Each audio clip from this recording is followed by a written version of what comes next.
जय हिंद जय भारत। जय हिंद जय भारत। जय हिंद जय भारत। आज मेरे पास जो न्यूज़ है वो बहुत कॉम्प्लिकेटेड, बड़ी गंभीर किस्म की न्यूज़ है। क्या तालिबान यानी अफ़गानिस्तान का जो पैसा अमेरिका के पास है जो कि फ्रीज़ हुआ हुआ है, क्या वो अफ़गानिस्तान में तालिबान को वापस किया जाएगा, रिटर्न किया जाएगा, या वो अमेरिका में अमेरिकन जो हैं वहाँ पर उन्हीं लोगों में, अमेरिकन लोगों में तकसीम कर दिया जाएगा? पाकिस्तान का F-16 प्लेन, जो कि उस समय विंग कमांडर थे, अब ग्रुप कैप्टन हैं अभिनंदन ने मार गिराया था, उसका प्रूफ कहीं ना कहीं मिलता जा रहा है। इमेजिन करें कि मुल्क का वजीर आजम जिसने अपनी आधी जिंदगी वेस्टर्न ममालिक में गुजारी है और वेस्टर्न लाइफस्टाइल में गुजारी है, वेस्टर्न कल्चर में रहा है, वो जिंदगी अपने इलेक्शन जीतने के लिए और अपने पॉलिटिक्स करने के लिए वो पाकिस्तान की आवाम को कहते हैं मगरब से दूर हो जाओ, वेस्टर्न कल्चर से दूर हो जाओ, वरना मगरब आपको खा जाएगा। आज मेरे पास जो न्यूज़ है वो बहुत कॉम्प्लिकेटेड, बड़ी गंभीर किस्म की न्यूज़ है। इसकी वजह ये है कि इसका फ़ैसला क्या होगा, इसका डिसीजन क्या आएगा, ये समझ में नहीं आ रहा, और जब आएगा तो फिर उसका रिज़ल्ट क्या निकलेगा, उसका आउटकम क्या होगा। वैसे तो इस न्यूज़ का ताल्लुक अमेरिका और अफ़गानिस्तान डायरेक्टली इन दोनों से है, लेकिन हम कह सकते हैं कि इसका ताल्लुक पाकिस्तान, इंडिया, इस रीजन से भी, बल्कि इन द लॉन्ग रन इसका जो रिज़ल्ट निकलेगा शायद उसकी वजह से पूरी दुनिया ही मुतासर हो। वो न्यूज़ क्या है मैं आपके सामने रख देती हूँ, उसकी डिटेल्स भी आपको बताती हूँ। देखिए, खबर ये है कि क्या तालिबान यानी अफ़गानिस्तान का जो पैसा अमेरिका के पास है जो कि फ्रीज़ हुआ हुआ है, क्या वो अफ़गानिस्तान में तालिबान को वापस किया जाएगा, रिटर्न किया जाएगा, या वो अमेरिका में अमेरिकन जो हैं वहाँ पर उन्हीं लोगों में, अमेरिकन लोगों में तकसीम कर दिया जाएगा। आप सोच रहे होंगे कि ऐसा क्यों है। इसकी एक बहुत बड़ी रीज़न है, और वो रीज़न ये है कि 9/11 जब हुआ था तो उस वक्त जो लोग उसमें मारे गए थे, 3000 पीपल जो कि उसमें कहा गया कि मारे गए, अपनी जानों से उन्होंने हाथ धो दिए, और तकरीबन 5000 लोग ऐसे थे जो ज़ख्मी हुए। तो उन सब का ये कहना है, जो सर्वाइवर्स हैं, यानी उनके जो सर्वाइवर्स हैं, उनके ख़ानदानों के लोग जो ज़ख्मी हुए वो, और जिनके लोग चले गए, माँ बाप, बहन भाई, रिश्तेदार जो भी चले गए, तो जो सर्वाइवर्स हैं और उन फैमिलीज़ के लोग हैं, उनका ये कहना है कि उन लोगों को कॉम्पनसेशन के तौर पर ये पैसा तालिबान को वापस ना किया जाए, बल्कि ये उनको दिया जाए। तो ख़बर कुछ यूँ है कि 9/11 survivors want Afghanistan 9.5 billion funds in US paid as compensation. अच्छा, अब मैं आपको बता देती हूँ कि ये न्यूयॉर्क टाइम्स, द गार्डियन, और इसके अलावा अल जज़ीरा, डॉन, जियो, हर जगह पे जो है ये पब्लिश भी हो रही है न्यूज़, इसके ऊपर बात भी की जा रही है। कहीं जगह पर ये कोट किया गया है $7.5 बिलियन और कुछ जगह पर $9.5 बिलियन। लेकिन क्योंकि इंटरनेशनल मीडिया में देख रही थी, चेक करी थी, वहाँ पे $9.5 बिलियन है, तो हम इसको इसी तरीके से लेंगे। लेकिन जो भी है, और वो अमाउंट अब कहा जा रहा है कि अमेरिका के लोग वो डिमांड कर रहे हैं अपनी गवर्नमेंट से, कांग्रेस से और अपने कोर्ट से कि ये पैसा उनको दिया जाए, और ये इस पे उनका हक है क्योंकि ये कंपनसेशन के तौर पर उनको मिलना चाहिए। टिम कूपर एक यूरोपियन कंट्री ऑस्ट्रिया के एक ऑथर हैं, राइटर हैं, जर्नलिस्ट हैं, और इनकी बड़ी अच्छी पकड़ है इंटरनेशनल रिलेशंस पे, डिफेंस रिलेशंस पे, डिफेंस पर। इन्होंने लिखा है कि पाकिस्तान का F-16 प्लेन, जो कि उस समय विंग कमांडर थे, अब ग्रुप कैप्टन हैं अभिनंदन ने मार गिराया था, उसका प्रूफ कहीं ना कहीं मिलता जा रहा है।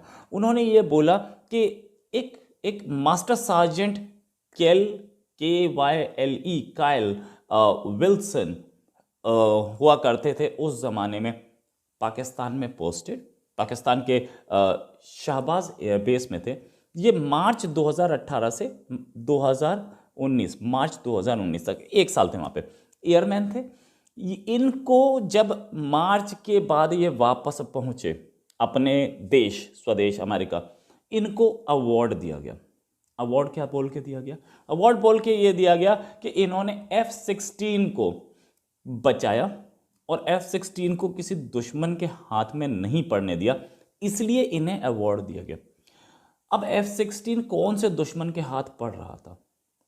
बोला उस साइटेशन में ये गया कि इन्होंने टेक्नोलॉजी बचाई, कोई पुर्जे बाहर नहीं निकल पाए, और टेक्नोलॉजी के ब्लूप्रिंट नहीं निकल पाया, या F-16 खुद किसी दुश्मन देश के घर नहीं जा पाया।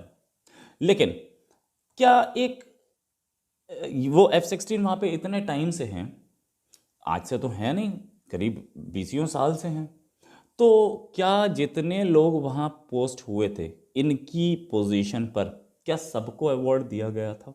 और दोस्तों, हमारे वजीर आजम साहब जो हैं वो रोज कोई ना कोई नया शगुफा छोड़ते हैं। शगुफे से मुराद एक कहानी होती है, कोई इस तरह की छोड़ते हैं जिससे वो शायद समझते हैं कि वो अपने वोटर के करीब रह सकते हैं। असल में जो उनका टारगेट है वो अपना वोटर है। और अभी इमरान खान साहब ने कहा है जनाब के हमारी यूनिवर्सिटियों में इस चीज की तालीम दी जानी चाहिए कि हमें किस तरह मगरबी कल्चर से, वेस्टर्न कल्चर से दूर रहना चाहिए। अब आप इमेजिन करें कि मुल्क का वजीर आजम जिसने अपनी आधी जिंदगी वेस्टर्न ममालिक में गुजारी है और वेस्टर्न लाइफस्टाइल में गुजारी है, वेस्टर्न कल्चर में रहा है, वो जिंदगी अपने इलेक्शन जीतने के लिए और अपने पॉलिटिक्स करने के लिए वो पाकिस्तान की आवाम को कहते हैं मगरब से दूर हो जाओ, वेस्टर्न कल्चर से दूर हो जाओ, वरना मगरब आपको खा जाएगा। यानी कि आप अपने मुल्क के बच्चों को रोक रहे हैं कि जहां पे अपॉर्चुनिटीज है वहां ना जाना और पाकिस्तान में ही रहो। अपना कल्चर क्या है? अपना कल्चर खान साहब, पाकिस्तान को तो ये समझ नहीं लगी इतने 75 साल में यहाँ पे इतना बड़ा आइडेंटिटी क्राइसिस है। हर आने वाला वजीर आजम जो है वो किसी ना किसी मुल्क का मंजन बेचता है। कभी यहाँ पे लोगों को तुर्की का जो है वो मोहब्बत सवार हो जाती है, कभी हमें अरबियों की मोहब्बत सवार हो जाती है, कभी हमें ईरानियों की मोहब्बत सवार हो जाती है, कभी हमें किसी और मुस्लिम वर्ल्ड की किसी चीज की मोहब्बत सवार हो जाती है। हमें अपनी मोहब्बत, अपना कल्चर कैसे पेश करना है?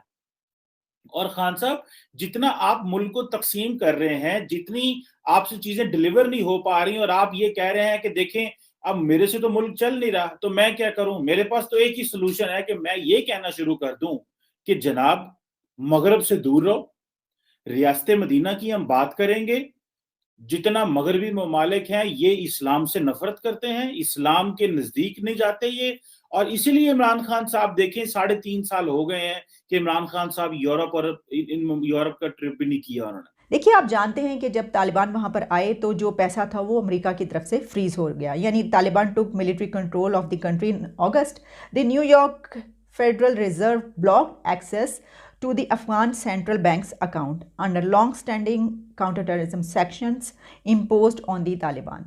और इसमें यह है कि जो शर्त होती है, यानी जो कंडीशन होती है कि US sanctions on the Taliban mean that they can not access any funds. इस वजह से वो तमाम रकम अमेरिका के पास है, फ्रीज है।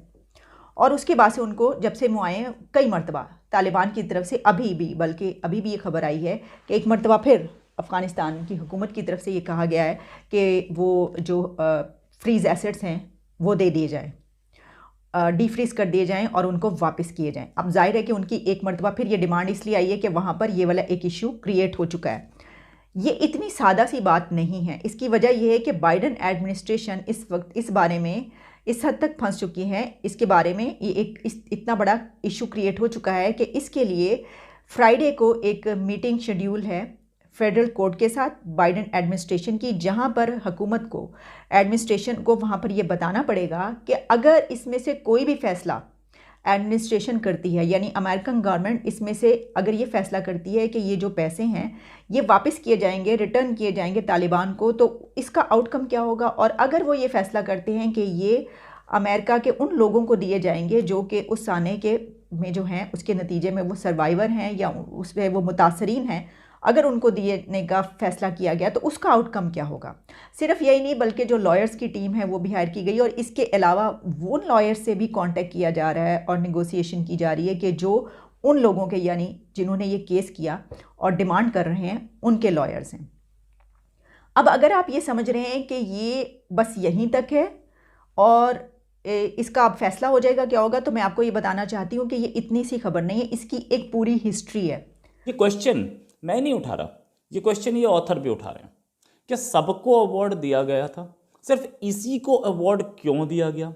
और वो भी बालाकोट स्ट्राइक के बाद, जब इंडिया ने क्लेम किया कि एक F-16 गिराया है, तो अमेरिका झूठ बोलता रहा, पाकिस्तान झूठ बोलता रहा कि F-16 नहीं गिरा है। मैं ये भी बताऊंगा कि झूठ क्यों बोलता रहा, लेकिन इन्होंने ये बोला कि वो F-16 गिरा और उसके बाद उसका रैकेज, वो प्लेन को वो वहाँ से ले गए, और तब ले गए जब मतलब उनको पहले प्रॉपर टाइम दिया गया जब वो F-15 के मलबे को ले जाने के लिए, जब वो ले गए सेफ जगह, उसके बाद मीडिया को अलाउ किया गया जाने के लिए, उनको एम्पल ऑफ टाइम दिया गया।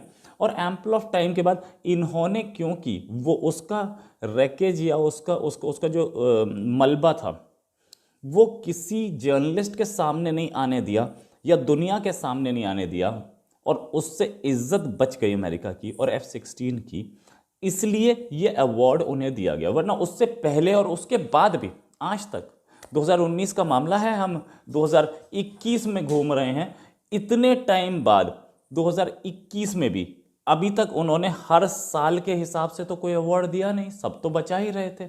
अब जहाँ तक बात ये कि यूएस इंडिया का बहुत अच्छा दोस्त है, ऐसा बोला जाएगा कि यूएस इंडिया का बहुत अच्छा दोस्त है, तो वो अवार्ड क्यों देगा उसको जो इंडिया के खिलाफ काम कर रहा हो? देगा। बिजनेस का मामला है। बिजनेस का मामला मतलब अमेरिका का एक एक्सपोर्ट, बड़ा एक्सपोर्ट ये भी है कि अमेरिका हथियार बेचता है, F-16, F-18, F-35 रैप्टर और दूसरे हथियार बेचता है, वो भी एक बड़ा एक्सपोर्ट है, वो भी बड़ी कमाई है। उस कमाई को, उस बिजनेस को बचाने के लिए अमेरिका को ये करना पड़ता है। और अमेरिका इस तरह की यूनिवर्सिटी बताएं, अगर हमने रिसर्च देखनी है, अगर आपने रेफरेंसेस लेने हैं, अगर आपने साइटेशंस लेनी है अपनी एकेडमिकली, तो वो तो सारी मगरब से मिलेंगी। तो मुस्लिम वर्ल्ड का भी तो बताएं ना कि क्या आप क्या बेचना क्या चाह रहे हैं। आज ही हमें इस चीज का अंदाजा हो जाए कि हमारा वजीर आजम हमारे लिए क्या चीजें लेके आया है। क्या मगरब के अंदर आप मगरब की जो उनका सोसाइटियल लाइफ है आप उसको क्रिटिसाइज करते हो और लोगों को कहते हो इससे दूर रहो, लेकिन जो मगरब की जो डेवलपमेंट है, उनकी जो ग्रोथ है, उनके जो इंफॉर्मेशन टेक्नोलॉजी है, उनके जो सोसाइटी में गुड गवर्नेंस है, आप उसका जिक्र क्यों नहीं करते? आप क्यों नहीं बताते लोगों को कि वहां के जजेस करप्ट नहीं है? आप क्यों नहीं बताते कि वहां के जो पॉलिटिशियन है वो अवाम को जवाबदेह हैं? आप उनके लोगों को बताएं ना, अपने लोगों को।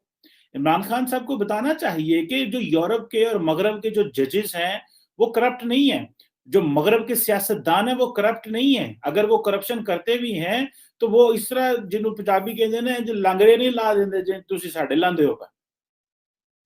अब आप मुझे ये बताएं इमरान खान साहब, आप हमें वेस्टर्न कल्चर से दूर करना चाहते हैं। आप समझते हैं वो अगर आप वो बुक पढ़ लें उसकी फरीद जकरिया की, ठीक है जी, तो वो यही कहता है कि जी वेस्ट का जो फॉल हो रहा है, राइज ऑफ ईस्ट हो रहा है, ठीक है जी, इंडिया, ब्राजील, चाइना और जो ममालिक हैं ये उठ रहे हैं। हाँ बिल्कुल ठीक है, पैरेलल ममालिक उठ रहे हैं, लेकिन कल्चर क्या है? अब तो एक ग्लोबल कल्चर की बात होती है। अब तो ये मौका है कि हमें दुनिया के साथ, ये कॉम्प्लेक्स इंटरडिपेंडेंस का जमाना है। आप अपनी एक कॉन्स्टिट्यूएंसी, मजहबी कॉन्स्टिट्यूएंसी बनाना चाहते हैं, आप पाकिस्तान के नए अल्लामा इकबाल बनना चाहते हैं। थैंक यू दोस्तों इस वीडियो को पूरा देखने के लिए। आई होप आपको ये वीडियो पसंद आया होगा एंड आपने लाइक बटन भी प्रेस कर लिया होगा। अगर नहीं किया है तो जरूर से कर ले। अगर आप हमारे साथ जुड़ना चाहते हैं तो ऐसे ही इंडिया पाकिस्तान रिलेटेड न्यूज देखना चाहते हैं तो हमारे चैनल को जरूर से सब्सक्राइब भी कर ले, ताकि आपको लेटेस्ट अपडेट मिलती रहे। हमारा मोटिव है कि आपको सही और लेटेस्ट जानकारी दी जाए। तो मिलते हैं आप सबसे नेक्स्ट वीडियो पे, तब तक के लिए जय हिंद, जय भारत।